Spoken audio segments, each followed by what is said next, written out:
প্রিয় দর্শক, আসসালামু আলাইকুম। এস এন রাজু মামুন সংবাদে আপনাদের সবাইকে স্বাগতম।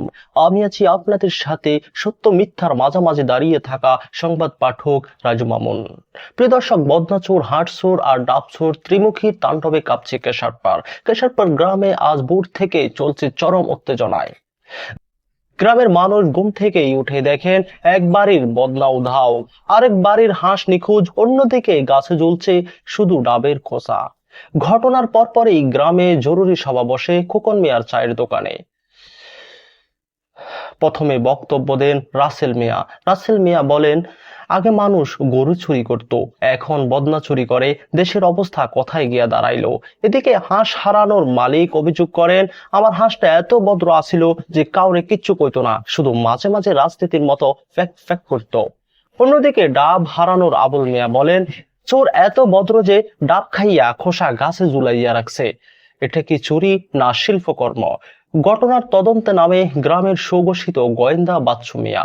3 ঘন্টা তদন্ত শেষে তিনি জানান, আমার সন্দেহ বদনাচোর, হাঁসচোর আর ডাবচোর একই ব্যক্তি, কারণ তিনজনেরই ক্ষুধা, তৃষ্ণা আর গোসলের প্রয়োজন আছে।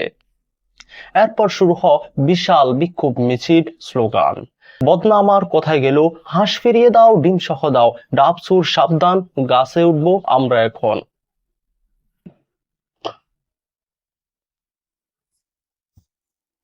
মিছিলটি গ্রামের মোড় থেকে শুরু হয়ে সরাসরি চায়ের দোকানে গিয়ে শেষ হয়, কারণ মাঝ পথে সবাই চা বিস্কুট খেতে বসে যায়।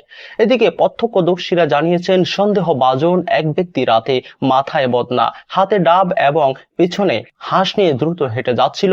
তবে তিনি চোর ছিলেন নাকি নতুন ফ্যাশন ডিজাইনার ছিলেন তা এখনো নিশ্চিত হওয়া যায়নি। প্রিয় দর্শক, এ ছিল আজকের প্রধান সংবাদ।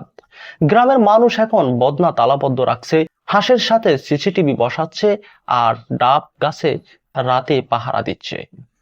সুর যতই চালাক হোক, কেশারপাড়ের চায়ের দোকান তার চেয়ে দ্রুত খবর ছড়ায়। আবার দেখা হবে নতুন কোনো অদ্ভুত, অবিশ্বাস্য কিন্তু অত্যন্ত গুরুত্বপূর্ণ সংবাদ নিয়ে। আল্লাহ হাফেজ। কেশারপাড় জিন্দাবাদ।